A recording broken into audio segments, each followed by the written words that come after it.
So let's start by looking at a few of his earlier writings and focusing in particular on the notion of the tragic that he explores in some of these early writings.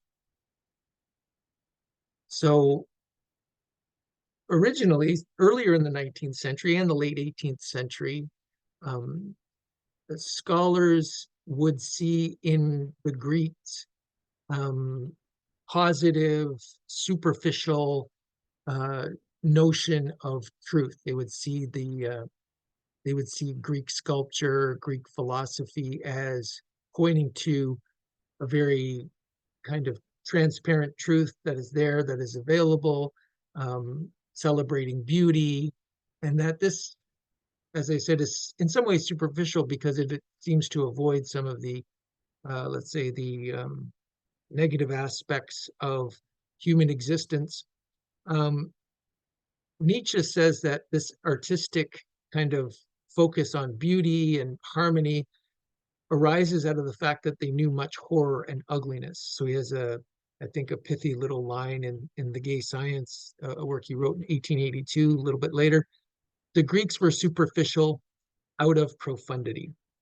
So this is kind of already an aspect of the tragic, uh, that there's a needs to be this melding of kind of a superficial form, a beautiful form, but also an embracing of that which is horrible, ugly, that which is can cause terror. In Homer's Contest, for instance, a very early essay of his, Nietzsche describes the essential role of conflict or strife, the goddess Eris, in Greek thought and culture.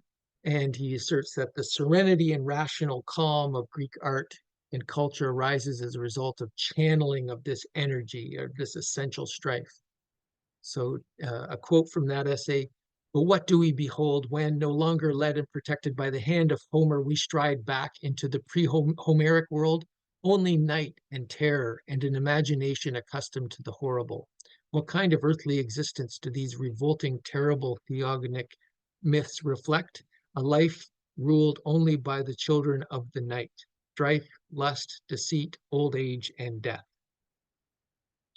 And in an essay written around the same time, The Greek State, he presents his understanding of how this natural strife that he describes in Homer's Contest unfolds itself in human institutions and regimes. So the state becomes a way that nature takes this energy, this strife, and channels it, forms it into um, into manifestations that can support uh, higher achievements, individuals, great thoughts, great cultural achievements. So this is a quote from that essay. "Here again, we see the degree to which nature, in order to bring society about, uses pitiless inflexibility to forge for herself the cruel tool of the state, namely that conqueror with the iron hand who is nothing but the objectification of the instinct indicated." So the cruel tool of the state is used by nature. So nature is purposive. It's trying to achieve its end as it evolves. There's kind of a Darwinian sense there. It evolves through strife, but its goal is the achievement of cultural flowers, blossoms in the form of great individuals who are great thinkers, great artists, these types of things. And the state is this kind of clamp iron, he says, that nature uses to achieve that end. So, in The Birth of Tragedy, his first book, his first full-length book that he published as a young classics scholar at the University of Basel, um, articulates this opposition between the Apollonian and Dionysian instincts in the Greeks. So, he gives in this kind of combination of beautiful form and kind of terror of existence, he gives them those names of the Apollonian and the Dionysian. The book, I will say, was not received well by his scholarly peers, and this, I think, hurt Nietzsche quite a bit. At this point, he kind of withdrew from the scholarly community and pursued the life of an independent thinker. In fact, the subtitle for Human All Too Human is a book for free spirits. He kind of fashioned himself as a free spirit. He doesn't need to define himself according to the scholarly trends of the time. And I think kind of the reaction to the birth of tragedy was one of the triggers of that.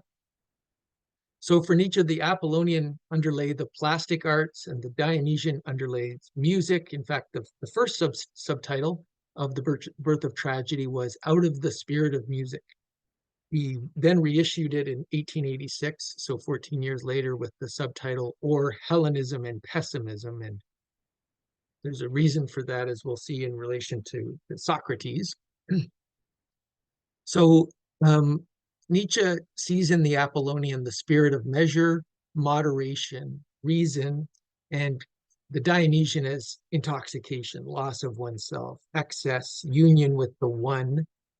And he felt that the Greeks needed an Apollonian veil of stability and being to be able to endure the Dionysian horror of existence as becoming. So there's a Dionysian terror to existence, and we need to kind of veil it with cultural static forms of a sculptural beauty that give form and give order to that terror. So Nietzsche saw tragedy as this conflict and this highest consummation as an art form, in that it brings together these two elements, the Dionysian and the Apollonian. And specifically in tragedy as an art form, they're brought together through a Dionysian chorus. So we don't have individuals in the chorus. We have the chorus is several individuals, maybe representing the old men of a city, and they speak with one voice. So the individual is lost in the many there. And the individualized characters represent the Apollonian elements. And here's a summary of some of these kind of oppositions you get with the Apollonian and Dionysian. You get, arts or techne versus nature, physis, sculpture versus music, restraint versus excess, individualization being Apollonian, unity or loss of the self being Dionysian, beauty versus horror, and being versus becoming. In that work, The Birth of Tragedy, Nietzsche sees the death of tragedy, the fact that it ended as a kind of the dominant art form towards the end of the 5th century, as arising out of the spirit of Socratic optimism. So the spirit that the world is rational, it's knowable, that virtue is knowledge, that if we know something, then if someone knows uh, how the world is, the order of the world, they will be good.